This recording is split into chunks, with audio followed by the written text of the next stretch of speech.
Jérôme Krill, bonjour. Bonjour. Vous êtes directeur du département des études à l'OFCE, l'Observatoire français des conjonctures économiques, professeur à ESCP Europe, et vous avez dirigé la rédaction de l'ouvrage Économie européenne 2016 dans la collection Repères des éditions La Découverte. Alors pour commencer, je vais rappeler que l'OFCE souligne régulièrement les divergences entre les économies de la zone euro comme problème économique majeur. Où est-ce qu'on en est aujourd'hui de ces divergences? Est-ce qu'elles s'aggravent ou au contraire est-ce qu'elles se réduisent? Alors elles se sont plutôt réduites. Dans la mesure où la crise de la zone euro est quand même consécutive à des excédents commerciaux considérables de pays comme la Finlande, comme l'Allemagne évidemment, comme l'Autriche, et puis de déséquilibre de la balance des comptes courants de pays comme par exemple l'Espagne. L'Espagne qui était vue comme un très bon élève de la zone euro jusqu'au déclenchement de la crise financière internationale, et puis dont on a constaté qu'en réalité cette économie était très endettée, mais endettée vis-à-vis de l'extérieur parce qu'il y avait ces fameux déséquilibres de balance des comptes courants, déséquilibres commerciaux. Depuis 2011, depuis la mise en place de politiques de réforme dans les différents pays membres de la zone euro, eh bien, les divergences se sont atténuées pour aboutir à une situation qui est assez étonnante dans la mesure où pratiquement tous les pays de la zone euro maintenant sont en excédent. Il y en a un qui ne l'est pas, c'est la France, mais elle l'est à peine d'ailleurs, elle a un petit déficit de balance des comptes courants. Tous les autres sont en excédent de la balance des comptes courants. Là on pourrait se dire, plus de divergence, super. Sauf que ça s'est produit... Au détriment de la croissance. Ça s'est produit au détriment de la croissance et notamment au détriment des salaires. Donc ça a eu un coût social considérable dans un pays par exemple comme la Grèce où les salaires ont baissé, où des réformes structurelles importantes ont été mises en œuvre, une contribution plus forte des ménages à l'économie leur a été réclamée.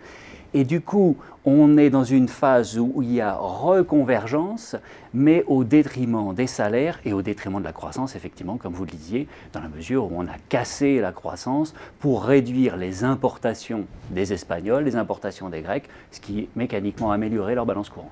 Alors comment est-ce qu'on fait maintenant pour stimuler la croissance? Qu'est-ce qu'on peut faire à l'échelle européenne? La situation européenne paraît aujourd'hui complètement bloquée. Qu'est-ce qu'il faudrait faire sans trop heurter, sans trop arriver sur le champ politique? Alors on a un personnage important sur la scène européenne qui est Mario Draghi, le président de la Banque Centrale Européenne, et je pense qu'on va en reparler.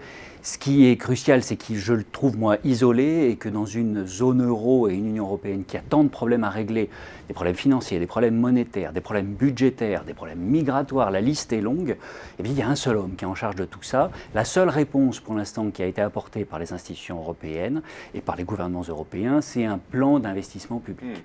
Donc on n'a pas d'union budgétaire, elle n'est pas discutée au jour d'aujourd'hui. Ce que l'on a, c'est un projet d'investissement coordonné entre les différents États membres, coordonné au niveau de la Commission européenne avec une implication de la Banque européenne d'investissement qui est supposée donner l'impulsion à la croissance. Donc aujourd'hui, ce plan, il prend la forme du plan Juncker, il est présenté en tant que tel. Est-ce qu'il vous paraît suffisant? C'est un plan qui pour l'instant est un peu radin. Il y a 21 milliards d'euros sur la table. L'enjeu, c'est quand même de revenir à un niveau d'investissement qui était celui de l'Europe avant la crise financière internationale. Donc il nous faut plus de 300 milliards d'euros d'investissement pour ne serait-ce que retrouver ce niveau-là. Donc ce n'est pas aller au-delà.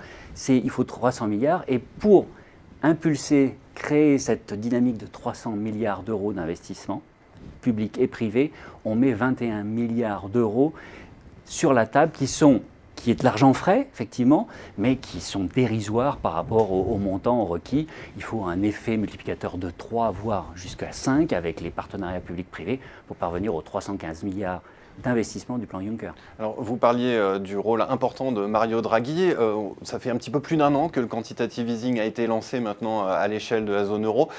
Qu'est-ce qu'il peut faire de plus? Est-ce qu'il n'a pas finalement abattu sa dernière carte?